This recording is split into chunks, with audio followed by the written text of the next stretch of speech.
Prezados alunos, sejam todos bem-vindos à nossa disciplina de Contabilidade Geral, a qual, como veremos, servirá de parâmetro para que estudemos no próximo módulo mais uma ramificação das ciências contábeis, que é mais específica à formação de vocês, a contabilidade pública. Para tal, vocês devem conhecer, neste momento, as nuances da contabilidade que trabalharemos de modo a permitir que em um futuro próximo consigam assimilar outros conteúdos com êxito e facilidade. Aproveitem nossos momentos e dicas e dediquem-se. Meu nome é Eduardo Cabral e sou professor do Instituto Federal do Norte de Minas Gerais, do campus Januária. Sou graduado em Ciências Contábeis, especialista em Contabilidade Pública e mestre em Ciências Contábeis. Os assuntos que trabalharemos estão listados no projeto político-pedagógico do curso de vocês, com a seguinte ementa. Vejamos.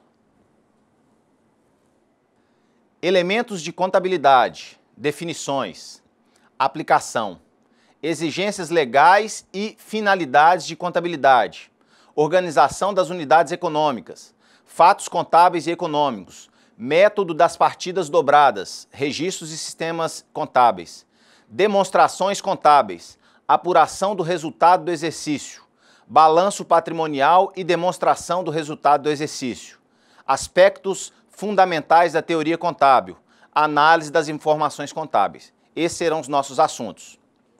Faremos nessa primeira aula uma atividade prática, onde vocês receberão uma lista de itens contábeis do patrimônio de uma empresa, chamados de contas contábeis, com os respectivos valores.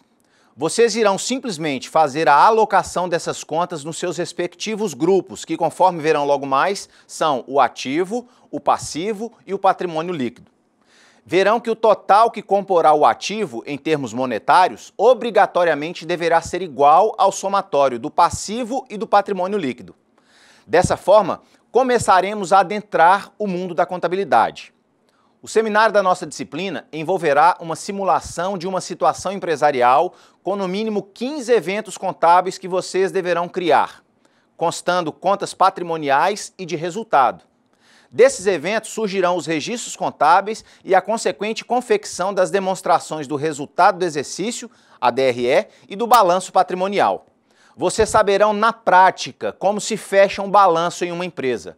Uma vez montada a atividade, deverão apresentar em sala de aula o passo a passo executado e os respectivos relatórios. Portanto, trata-se de um seminário vinculado ao que há de mais prático nas ciências contábeis, que é a elaboração de demonstrativos. A unidade 2 do nosso caderno didático traz uma simulação sucinta de como se dá os registros dos eventos contábeis. Na nossa videoaula número 2, eu apresentarei uma dessas situações aos moldes da que eu quero que vocês desenvolvam. Portanto, atentem-se aos conceitos e à lógica da contabilidade.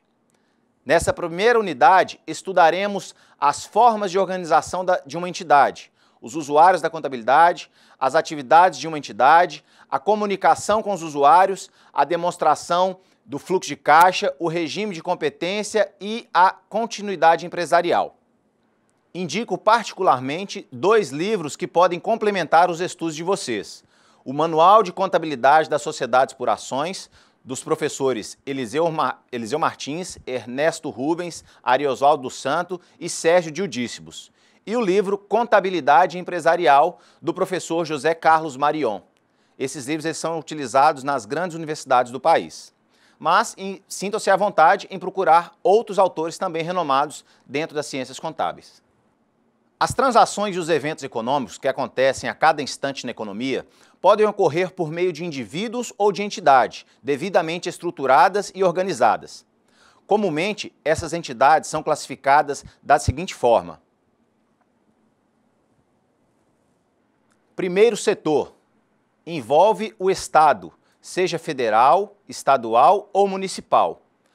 A primeira informação que vocês devem possuir para prosseguirmos nesse assunto, a qual creio que não seja novidade, dado o percurso já percorrido no curso, é acerca da palavra Estado, a qual compreende, nesse caso, não um espaço geográfico, como quando estamos dizendo sobre o estado de Minas Gerais ou Amazonas, por exemplo. O sentido empregado no primeiro setor, a palavra Estado, refere-se ao poder público e à totalidade de membros que compõem este poder, representando pelas prefeituras municipais, pelos governos estaduais e pela presidência da República, sendo que neste último também se incluem secretarias, ministérios, autarquias, etc. Como função básica do primeiro setor ou Estado, está a transferência de recursos entre todos os membros de uma sociedade a fim de trazer igualdade entre seus indivíduos. O Estado é utilizado essencialmente como ferramenta de distribuição de renda e aplicação de bem-estar social. Como meio de aplicação de suas políticas de bem-estar social, o Estado utiliza de ferramentas de arrecadação e transferência para, em tese, retirar daqueles que possuem mais e repassar aos que possuem menos. Em resumo, o Estado possui um monopólio de poder ao qual ele retira, entre aspas, determinados bens de um indivíduo A e realiza o repasse de forma igualitária aos usuários B, C e D. Um bom exemplo disso é a cobrança de imposto de renda, o qual tributa os brasileiros de acordo com o montante de bens declarados e realiza a aplicação da cobrança dos impostos em benfeitorias públicas. Nesse caso, o Estado se apropria de um bem privado, valores monetários do indivíduo, os torna bem públicos, os valores monetários dos indivíduos tornam-se do Estado. E, por fim, os aplica em fins públicos, saúde, educação, segurança, etc. Ainda em teoria, para uma melhor otimização do uso de bens públicos, o Estado deve ser o menos custoso possível, ou seja, a máquina pública, incluso prefeituras, governos estaduais, secretarias e outros, devem gastar o mínimo possível no processo entre a arrecadação de impostos e a aplicação destes quando do retorno à sociedade. Como dito, o primeiro setor possui ferramentas à sua disposição para cumprir as suas tarefas, sendo a principal delas a de criação de bem-estar social.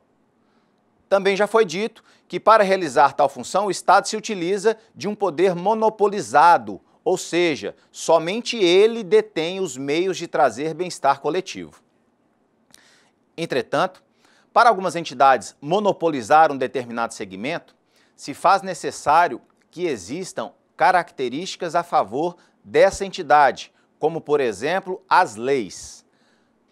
São as leis que asseguram que uma empresa X é a única com autorização para prestar determinado serviço, exercendo assim o controle sobre aquela determinada área.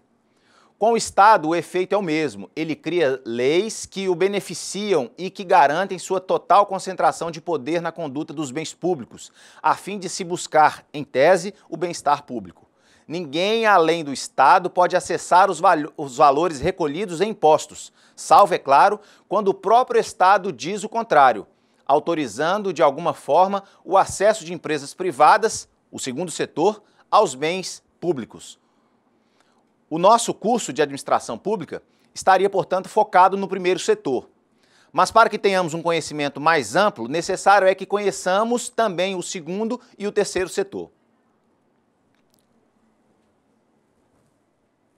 Vamos falar um pouco do segundo setor. O Estado é o primeiro setor da tríade de setores de uma economia, sendo ele responsável pela gestão dos ativos, essencialmente financeiros, de uma sociedade, realizando, como já mencionado, a tributação de um indivíduo A e repassando os recursos adquiridos aos indivíduos B, C e D, promovendo desse modo a justiça social. No entanto, uma vez que o Estado não cria nenhum valor monetário por si só, de onde vêm os recursos que ele administra quando subtrai os bens do indivíduo e faz repasse aos demais indivíduos que compõem uma sociedade? A resposta para essa pergunta é bastante simples. Os recursos vêm do mercado privado. A origem do segundo setor se deu há muito tempo, quando surgiu a necessidade do comércio entre as pessoas de uma mesma região, proporcionando que houvesse trocas de mercadoria com o objetivo de satisfação mútua de necessidades. Nos dias de hoje, o segundo setor remete às empresas privadas que atuam em nossa sociedade de forma produtiva, independentemente se esta realiza a venda de bens e produtos ou se presta algum serviço. Pela sua capacidade de criação de valor e de valores monetários, o segundo setor também é conhecido como setor produtivo. Há no rol dessas entidades as empresas de capital aberto, que são aquelas que possuem suas ações negociadas na Bolsa de Valores à disposição de investidores. Diferente do Estado, o mercado privado possui capacidade criativa para atender de forma rápida e adequada às diversas necessidades que nós, cidadãos, possuímos, nos requisitos transporte, comunicação, alimentação, segurança e muitos outros.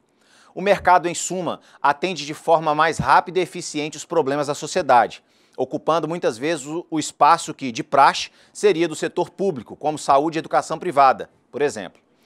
Em países economicamente desenvolvidos, devido ao fato de o mercado ser altamente qualificado e atender com qualidade as necessidades da população, o Estado também tende a se desenvolver, recolhendo sua parte em forma de tributos, de forma eficiente e aplicando os recursos corrigindo as falhas de mercado.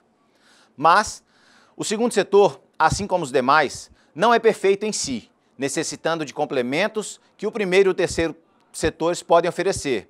Ele possui diversos pontos falhos em sua estrutura, os quais são conhecidos como falhas de mercado. As falhas de mercado são pontos em que o mercado não é 100% eficiente e que, com isso, ele pode causar distorções na economia de determinada região, trazendo, assim, malefícios aos cidadãos. Um famoso exemplo são os casos de monopólio, que é quando uma empresa domina determinado nicho de mercado, não havendo competição justa entre as demais concorrentes. Quando da concorrência dos monopólios, os consumidores podem ser prejudicados, sejam com preços abusivos, baixa qualidade de produtos e serviços ou outros pontos negativos. Como corretor desta falha, surge então no cenário o primeiro setor, o Estado, como já vimos, com suas entidades fiscalizadoras e reguladoras, que atuam para prevenir esses problemas. Outras falhas de mercado referem-se à má distribuição de renda, que pode ocorrer em determinadas regiões, onde essas são prejudicadas, seja socialmente ou geograficamente, trazendo condições desfavoráveis à população local. Nestes casos, o Estado atua com a tributação de áreas mais desenvolvidas, como grandes capitais, e faz a redistribuição de renda proporcionando condições igualitárias entre todos os cidadãos. Como mencionado, quando o segundo setor se desenvolve, o primeiro setor tende a acompanhá-lo de forma eficiente, trazendo uma melhor harmonia entre a divisão de tarefas e poderes, beneficiando a população de determinada região. No entanto, se é o primeiro setor quem se desenvolve e se sobrepõe aos outros, tendemos a ter um país com um Estado, diríamos, grande demais, fomentando assim uma característica intervencionalista, o que na maioria das vezes acaba ocasionando problemas para a população. Tanto o Estado como o mercado grande demais trazem desequilíbrio ao sistema econômico de um país e desarmonia entre os três setores existentes. A situação ideal é aquela em que o primeiro, segundo e terceiro setor coexistam e realizem suas funções com maestria e distribuídas proporcionalmente, trazendo bem-estar a nós, cidadãos de todo o país. Como citamos o terceiro setor, vamos falar um pouco a respeito dele. O terceiro setor pode ser descrito como uma combinação entre as funções do primeiro e segundo setores. Nele existem as empresas privadas, porém que não visam lucro, como as empresas de mercado que compõem o segundo setor. As instituições que fazem parte do terceiro setor são as conhecidas como entidades de interesse social. Temos como exemplo as associações, as fundações, as ONGs ou organizações não governamentais, dentre outras, as quais geralmente possuem objetivos de fins sociais, como educação, segurança, saúde, meio ambiente, etc. No entanto, sem possuir ligação direta com o primeiro setor, que é o Estado. Como uma forma de preencher as brechas deixadas pelo Estado no que tange à administração da sociedade, as ONGs buscam complementar os serviços oferecidos pelo governo de forma mais eficaz. Os trabalhadores do terceiro setor, em muitos casos, trabalham de forma voluntária ou através do emprego de algum tempo livre para contribuir com ações que beneficiem determinada região, cidade ou país. Atualmente, grandes instituições possuem maior relevância e reconhecimento na prestação de serviços em determinado setor, sendo mais importante que o próprio setor privado e público, como o caso de grandes ONGs, como a ACD, o GRAAC ou então os Médicos Sem Fronteira, programa do governo recentemente implantado. O terceiro setor busca, como um todo, otimizar de forma organizada a sociedade e suas falhas, que não podem ser corrigidas pelos outros dois setores, seja por desinteresse do poder público ou por sua incapacidade ou ainda pela falta de interesse do setor privado, que não vê uma fonte de lucro na resolução de determinado problema. As instituições do terceiro setor geralmente possuem ligação com a filantropia, como dito, setores religiosos, associações de determinada profissão, fundações, etc. Ainda no terceiro setor, encaixam-se entidades sindicais e partidos políticos. Ele é de extrema importância em qualquer sociedade e deve ser incentivado como forma de melhoramento das condições sociais, econômicas, ambientais, trazendo a todos nós um futuro melhor. Para a finalidade da nossa disciplina, mais importante que conhecermos as diferentes formas de como uma entidade está estruturada e as consequências legais dessa decisão, é entendermos como isso afeta a contabilidade. Cada tipo de entidade há exigências contábeis diferentes. Nas organizações do terceiro setor, a contabilidade está focada em mostrar os benefícios sociais obtidos com as ações e demonstrar que as doações recebidas estão sendo aplicadas conforme sua finalidade. Já uma entidade do segundo setor, cujas ações são negociadas na Bolsa de Valores, por exemplo, terá preocupação em informar aos investidores o seu resultado. Resultado é a sobra após o confronto entre receitas e despesa, na forma de lucro ou prejuízo. Essas organizações são conhecidas como companhias abertas ou sociedade por ações.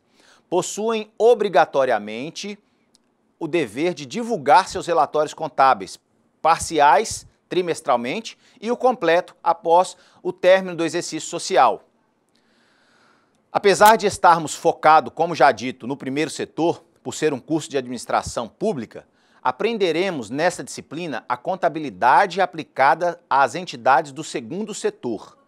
Essa escolha é por razões didáticas, uma vez que é mais fácil compreender a contabilidade sobre a ótica de uma organização empresarial, onde a questão patrimonial e o foco lucrativo apresenta-se de forma mais clara e destacada.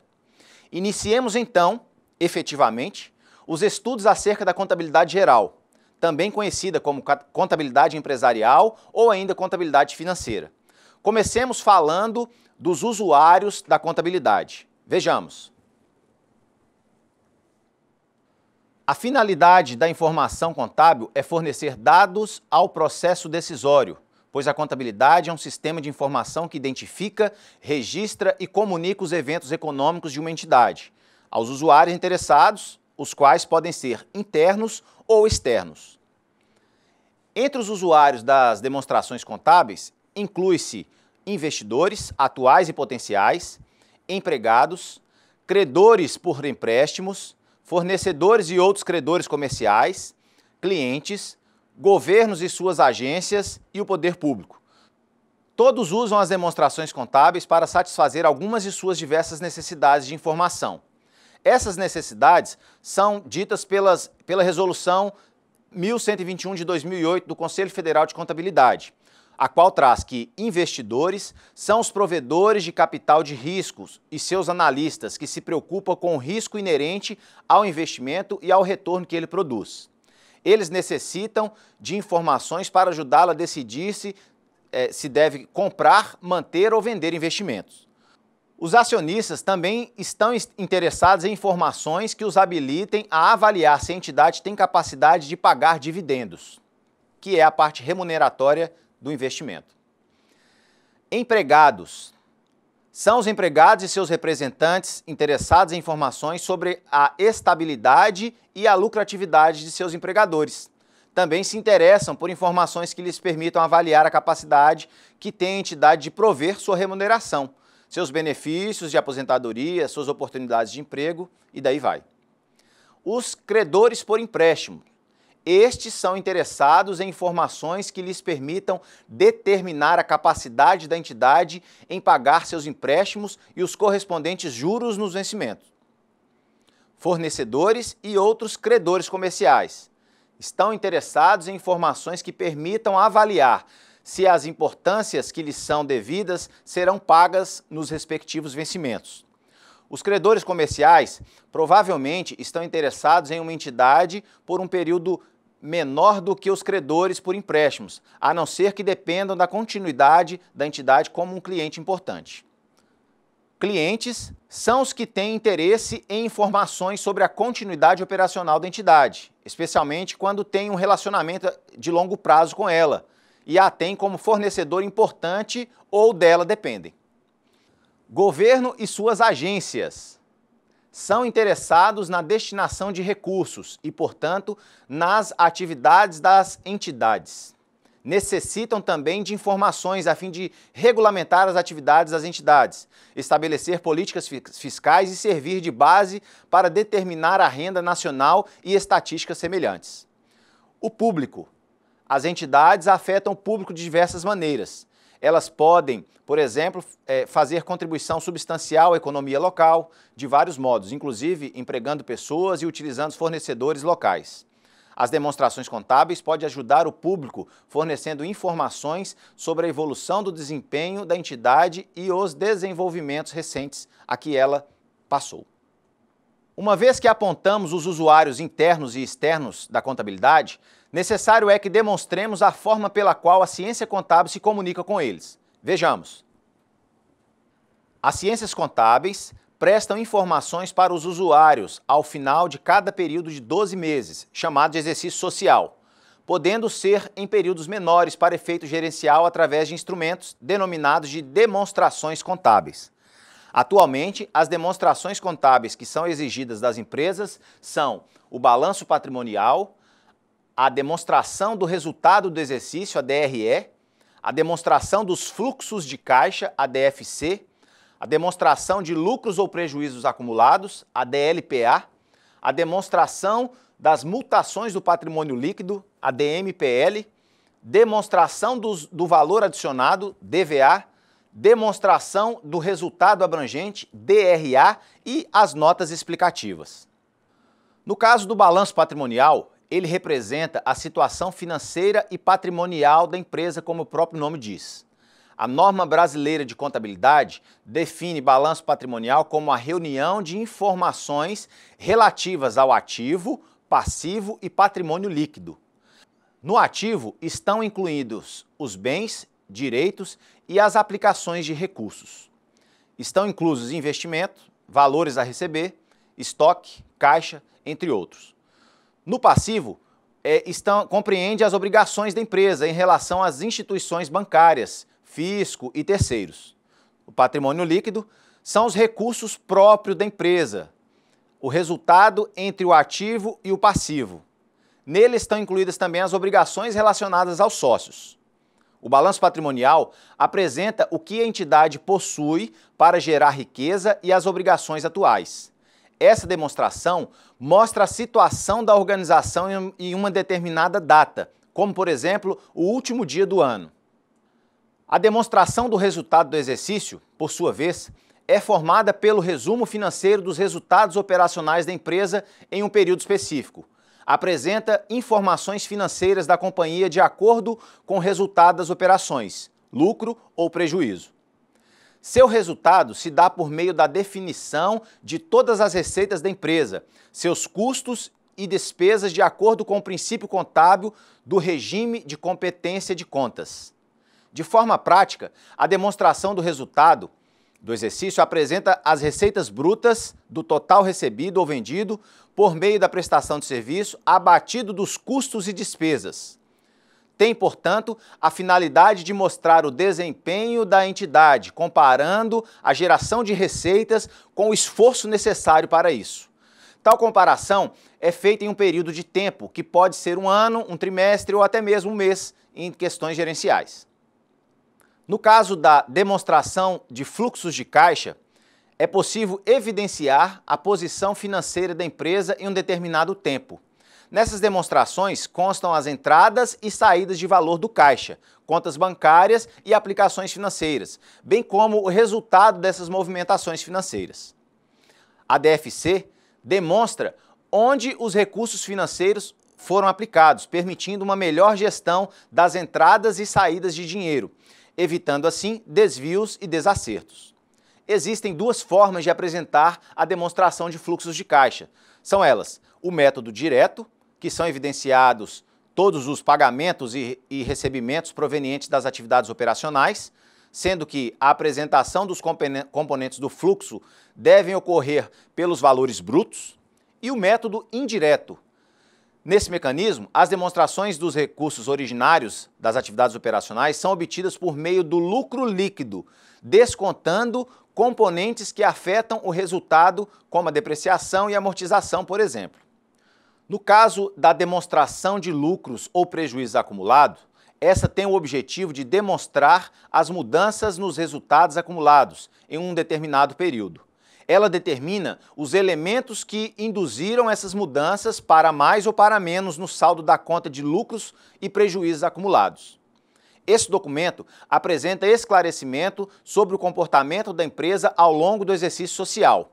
Os itens que devem constar no laudo da DLPA são os seguintes: lucros ou prejuízos acumulados no começo do ano contábil, dividendos ou outros formatos de lucros declarados durante o período, ajuste nos lucros ou prejuízos acumulados por motivo de modificações de práticas contábeis, alterações nos lucros ou prejuízos acumulados por motivo de correção de erros de períodos anteriores e lucros ou prejuízos acumulados no fim do ano contábil.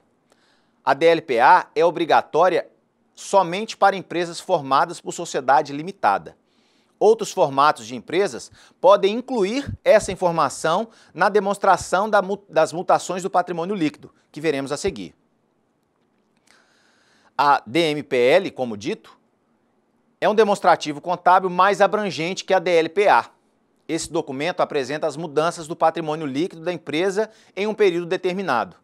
Evidencia o destino do lucro do exercício, o aumento ou a diminuição do capital, as movimentações das reservas, entre outras. Algumas entidades costumam divulgar somente a demonstração de lucros ou prejuízos acumulados, que apresenta parte da DMPL. Para elaborar a DMPL, é preciso relacionar todas as movimentações realizadas durante o exercício social em contas que integram o patrimônio líquido, como capital, reservas de capital, de lucro, de reavaliação e os lucros ou prejuízos acumulados, que inclusive é uma das contas que trabalharemos aqui na aula seguinte. No caso da demonstração do valor adicionado, ela tornou-se obrigatória para sociedades anônimas de capital aberto com a edição da Lei 11.638 de 2007. Mostra a riqueza gerada pela entidade e a sua distribuição entre os empregados, financiadores, acionistas, governos e outras. Essa informação é interessante para sabermos como a riqueza está sendo distribuída. Pode ser útil como instrumento de política econômica, pois mostra o que uma entidade está adicionando de valor para a economia. A rigor, a soma do valor adicionado de todas as empresas de um país deveria corresponder ao Produto Interno Bruto.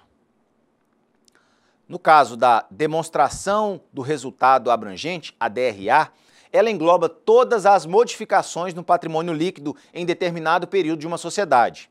Não estão inclusas alterações resultantes de investimentos e distribuição dos sócios. Essas demonstrações apresentam as receitas, despesas e outras mudanças que afetam o patrimônio líquido, mas que não são reconhecidas ou que ainda não foram reconhecidas na demonstração do resultado do exercício. Ela pode ser apresentada de forma isolada, mas também é permitido que seja incluída na DRE ou na DMPL. Complementando as demonstrações contábeis, estão as notas explicativas. O seu objetivo é trazer um melhor esclarecimento da situação patrimonial e dos resultados em um exercício, ou até mesmo para fazer menção de fatos que podem modificar futuramente a situação patrimonial. Apresentam o detalhamento de informações que estão contidas nas principais demonstrações contábeis. Podem ser expressas em textos ou tabelas, mas sua linguagem é técnica. Em grandes empresas, as notas explicativas podem ocupar inúmeras páginas. Elas podem estar relacionadas a qualquer outra demonstração, como a DVA, o fluxo de caixa, por exemplo. Dessa forma, elas apresentam uma complementação obrigatória das demonstrações contábeis, fazendo parte essencial do conjunto de publicações exigidas nas leis das sociedades por ações. Existe uma tendência no Brasil em encurtar o balanço patrimonial e a demonstração de resultado e fazer o detalhamento nas notas explicativas. Podem trazer também os critérios que foram usados na mensuração dos itens que compõem essas duas demonstrações. Detalharemos nesta aula os dois demonstrativos que apresentam maior relevância no dia a dia das empresas, o balanço patrimonial e a demonstração de resultado do exercício, a DRE. O caderno didático de vocês traz a demonstração dos fluxos de caixa também detalhada. Recorra a ele para maiores informações e utilizem os fóruns Tira Dúvidas para que esclareçamos eventuais dúvidas que apareçam. No caso do balanço patrimonial, especificamente, ele é considerado o relatório mais importante sob o ponto de vista contábil. O balanço patrimonial tem por objetivo apresentar uma posição financeira e patrimonial, a partir da classificação dos elementos do patrimônio registrados de forma organizada e agrupados no que chamamos de contas contábeis, que permitirá o conhecimento e análise das informações da empresa em uma determinada data. Uma das características do balanço patrimonial é a apresentação dos resultados dessas contas após o registro e encerramento das atividades da empresa durante o exercício social, ou seja, o registro dos fatos contábeis após efetivamente terem ocorrido. Portanto, o balanço patrimonial apresenta uma situação estática das informações da organização após o seu acontecimento. Ele é representado de forma gráfica, da seguinte maneira, vejamos. Analisando com atenção esse esboço da demonstração, podemos observar que o balanço mostra dois lados. O esquerdo, com o ativo, e o direito com o passivo e patrimônio líquido. Essa disposição é uma convenção histórica da contabilidade brasileira e de alguns países com influência estadunidense. Observaremos mais adiante que o total do somatório dos itens do lado esquerdo do ativo é igual ao lado direito. Isso se deve à chamada equação contábil básica. E é daí que surgiu o nome balanço patrimonial, fazendo menção ao instrumento de medida balança. A composição dos grupos estará representada da seguinte forma. Ativo são os bens e direitos, representando as aplicações de recursos controlados pelas organizações, tendo por objetivo a perspectiva de resultados econômicos futuros. O passivo são as obrigações ou exigibilidades, designando as dívidas da empresa junto a terceiros. O patrimônio líquido representa a diferença entre o ativo e o passivo, ou seja, os investimentos dos sócios na sociedade, além dos valores obtidos economicamente pelo resultado da atividade da organização, no caso, lucro ou prejuízo. Para termos uma definição mais formal do que é um ativo, um passivo e um patrimônio líquido, podemos utilizar aquelas mencionadas no nosso caderno didático, as quais são extraídas dos documentos emitidos pelo Comitê de Pronunciamentos Contábeis, o CPC, que é o órgão que normatiza a contabilidade atualmente no país, o qual diz que ativo é um recurso controlado pela entidade como resultado de eventos passados, do qual se esperam que fluam benefícios econômicos para ela. Passivo, obrigação presente da entidade, derivada de eventos passados, cuja liquidação se espera que resulte na saída de recursos próprios. E patrimônio líquido, interesse residual nos ativos da entidade, depois de deduzir os seus passivos. Para alguns, essa nomenclatura, essa definição, pode parecer conceitos estranhos, certo? E de fato são. Na verdade, são conceitos mais abrangentes, que com certeza se tornarão mais claros ao passo que forem se familiarizando com a contabilidade. Inclusive, o autor do nosso caderno didático, o professor César Augusto Tibúrcio Silva, ele faz uma observação corretíssima, diga-se de passagem, de que é comum encontrarmos essas definições de ativo como um conjunto de bens e direitos e de passivo como conjunto de obrigações a que a entidade está sujeita. E ele ainda afirma que essas definições são extremamente simplistas, de fato são. Mas, como esse é o primeiro contato que a maioria de vocês está tendo com a contabilidade, sugiro que os utilize. Ativo, conjunto de bens e direitos, passivo, as obrigações, pelo menos momentaneamente, para que possamos compreender a lógica contábil.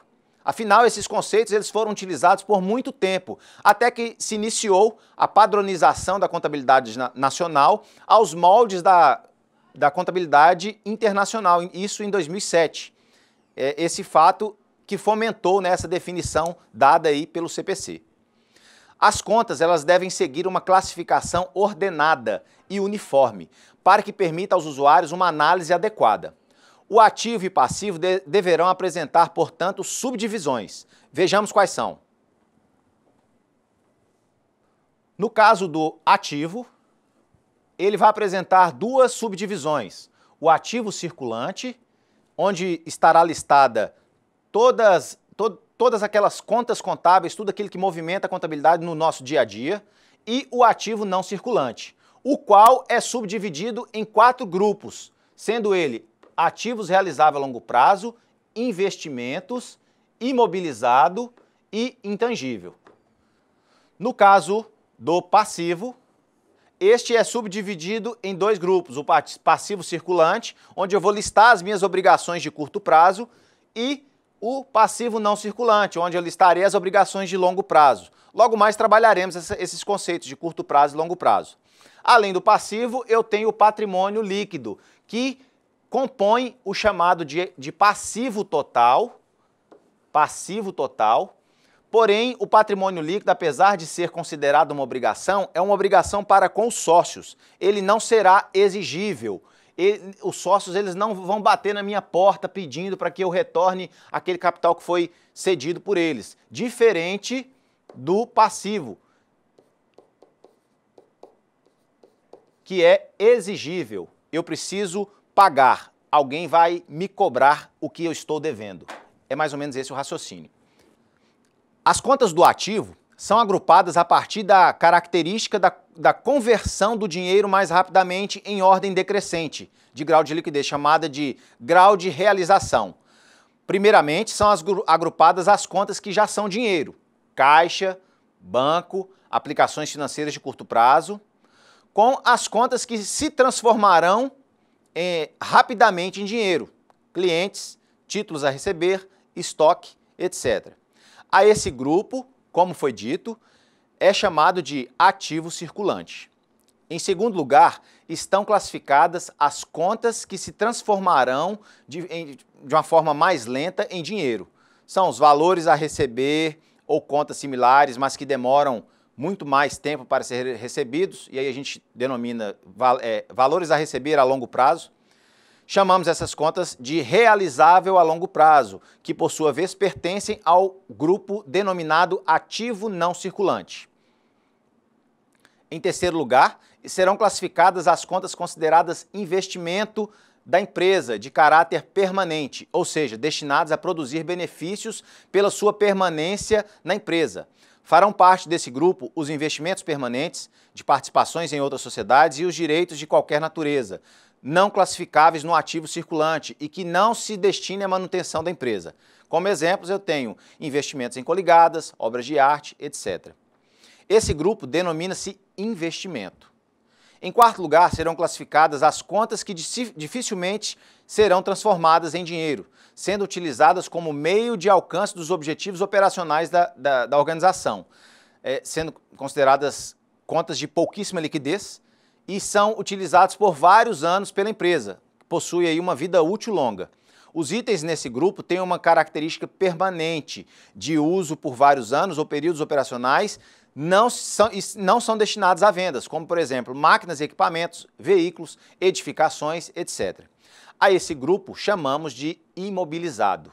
Não se transformam em dinheiro facilmente ou quase nunca. Em quinto e último lugar, com as alterações da Lei 6404 de 76, promovidas através da 11.638 de 2007 e 11.941 de 2009, foi inserida uma nova estrutura no balanço patrimonial para as empresas de capital aberto e fechado e as sociedades de grande porte, no qual serão classificadas. Bem, pessoal, uma vez mostrado como são subdivididos nosso ativo, o passivo, vamos detalhar um pouco essas subdivisões. No caso, o passivo, o ativo, ele possui, como dito, o grupo ativo circulante. Tudo aquilo que circula, tudo aquilo que faz parte do dia a dia da empresa, da operacionalização. Então, eu vou listar com seus respectivos valores monetários, claro, eu vou listar esses itens no meu ativo circulante. O que é circulante? Geralmente os livros, a literatura traz como tudo aquilo que eu preciso pagar até um ano, considerando o ano aí como prazo. Na verdade, a legislação diz o seguinte, é tudo aquilo que você deve pagar, o mesmo raciocínio vai valer também para o que você tem a receber, tudo aquilo que vence até o término do exercício social subsequente. Eu classifico como curto prazo, como circulante. Realizável a longo prazo, o próprio nome diz, é longo prazo, é aquilo que extrapolar esse período de geralmente um ano, tá? Podendo ser, lembrando que pode ser mais, mas geralmente é um ano. O que entra então no realizável a longo prazo? Os valores a receber que eu tiver a longo prazo, os empréstimos a sócios, esse item em particular, obrigatoriamente, mesmo que seja de curto prazo, ele tem que vir especificado no realizável a longo prazo. A conta investimentos, na sequência, tá? O que são os investimentos? Ações em coligadas, que são empresas... a gente adquire ações de outras empresas, elas podem ser coligadas, controladas ou simplesmente de outras empresas, tá? Quando a gente faz uma aplicação com a intenção de obter um retorno financeiro. Obras de arte é um outro exemplo de investimento, tá? A obra de arte, inclusive, ela não deprecia, ela nunca vai perder valor, a tendência é que valorize. O grupo imobilizado, aqui eu vou listar máquinas e equipamentos, veículos, edificações e outros itens. Caso eu tenha, por exemplo, um terreno, esse terreno eu utilize esse terreno como depósito ou como estacionamento, ele faz parte da operacionalização da minha empresa, esse terreno eu vou adicioná-lo ao meu imobilizado. Mas se a empresa adquirir um terreno com a intenção de vendê-lo futuramente, aí já não é mais imobilizado, é investimento. Então esse tipo de cuidado você tem que ter. No caso do intangível, que é o último grupo aí do ativo, é aquilo que não é palpável. Aqui ele traz marcas e patentes, né, que possuem valor mercadológico, mas você não consegue tocar uma marca, tocar uma patente. Bem como o fundo de comércio, ou também chamado de goodwill, que é a fama que o local pega, um restaurante com a comida boa, vamos imaginar dessa forma. A partir do momento que pega fama de mercado, além dos bens que aquela empresa tem, ela vai ter o fundo de comércio, a fama, e isso também é considerado quando da mensuração de um balanço. No caso específico do passivo, também dividido em passivo circulante e passivo não circulante, tá? A lógica é a mesma, tudo aquilo que você precisa pagar até o término do exercício social subsequente.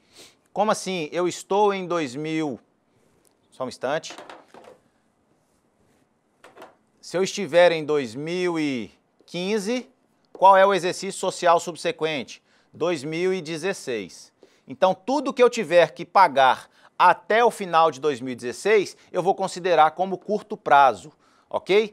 Tudo que eu tiver que pagar após o exercício social subsequente, eu vou considerar como sendo longo prazo. O que eu preciso me atentar? Que tudo que é um dia, que hoje é longo prazo, um dia se tornará curto prazo, ok?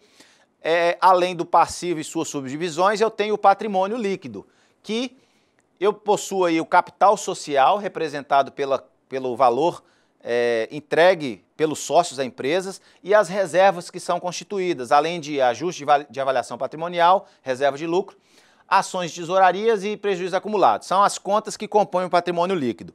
No caso, nas nossas videoaulas, nós vamos trabalhar com o capital social, tá, de forma prática, e com prejuízos acumulados, que pode ser, na verdade, prejuízos acumulados ou também lucros, ok? Ou também lucros. Lucros. Ou um ou outro. Isso, o que der nessa conta, o que a gente encontrar, é o que vai afetar, na verdade, isso aqui vai vir lá da minha DRE, nós vamos ver na sequência aí, tá? Prosseguindo, eu posso dizer então que, aqui desconfigurou um pouquinho, versão diferente, mas eu posso dizer o seguinte, o passivo, ele é chamado também de capital de terceiros, e o patrimônio líquido é chamado de capital próprio. Nós vamos estudar isso aqui lá na nossa última aula, ok? Nós vamos fazer a análise de balanço, nós vamos precisar desses conceitos aqui, só mesmo para adiantar, ok? Seguindo, aqui a gente tem o demonstrativo, né? A demonstração do resultado do exercício, a qual ela inicia pela receita bruta. Eu tenho aqui as minhas deduções de receita bruta, sendo elas descontos condicionais concedidos, impostos sobre vendas, abatimentos concedidos, devoluções, tá? Eu vou retirar tudo isso das minhas vendas ou serviço, dependendo de qual seja a minha receita bruta. Vou chegar na minha receita líquida. Da minha receita líquida eu vou retirar o custo da mercadoria vendida, ou CMV. Chego no meu lucro bruto. Desse lucro bruto eu vou retirar as minhas despesas operacionais, despesas administrativas, aluguel, salário de empregados, todas as despesas administrativas, despesas comerciais, ligadas a vendas, tá? Todas as despesas, inclusive depreciação, eu vou retirar aqui para chegar no meu resultado operacional. Uma vez partido da minha receita bruta, cheguei então no meu resultado operacional, eu vou retirar, na verdade, o resultado financeiro. Eu faço o confronto entre receitas e despesas financeiras e trago apenas o resultado. Feito isso, eu chego no meu lucro operacional, onde eu vou incluir as outras receitas e retirar outras despesas. O que são outras receitas ou outras despesas? Chamada no nosso material aí como despesas não operacionais, receitas não operacionais. Essa terminologia, inclusive, não está se usando mais não. O correto é outras receitas, outras despesas, tá? Vamos supor, eu vendo capacetes, a atividade fim da empresa, mas eu tenho aqui uma mesa a qual não estou usando, e aí eu vou vendê-la. A venda desta mesa, por não fazer parte da atividade operacional da empresa, ela compõe então outras receitas, tá? São exemplos aí dados aí. Lucro antes do imposto de renda. Então aqui eu vou apurar a minha lucratividade ou prejuízo antes do cálculo da tributação, que é o imposto de renda e contribuição social sobre o lucro líquido. E aí, finalmente, nós chegamos no lucro líquido do exercício, que é aí a última linha, vamos dizer assim, da nossa DRE, da demonstração do resultado do exercício. Tá? Nós iremos trabalhar a DRE na próxima aula, porém da seguinte forma: ela possui toda essa estrutura que é regida por lei, mas para entendermos o raciocínio do balanço patrimonial, de fechar o balanço, de como funciona, nós vamos fazer uma DRE onde eu vou listar as minhas receitas e vou fazer o confronto com as minhas despesas, vou tirar as minhas despesas. Dessa forma, de uma forma mais simples. Feito isso, eu vou chegar no resultado. Esse resultado ele será ou lucro ou prejuízo, ok? Na nossa próxima videoaula, nos nossos seminários, basta fazer esse confronto entre receitas e despesa. Não precisa, por enquanto, a gente trabalhar com essa estrutura aqui. Tudo bem? Bem, pessoal, chegamos ao fim da nossa primeira aula. Vimos que a contabilidade comunica com o usuário interno ou externo a situação de uma entidade. Destacamos particularmente o balanço patrimonial e a demonstração do resultado do exercício. Na próxima videoaula, mostraremos como os números surgem nessas demonstrações. Você conhecerá ainda o procedimento de contabilização. Não perca o nosso próximo encontro. Fiquem com Deus e bons estudos.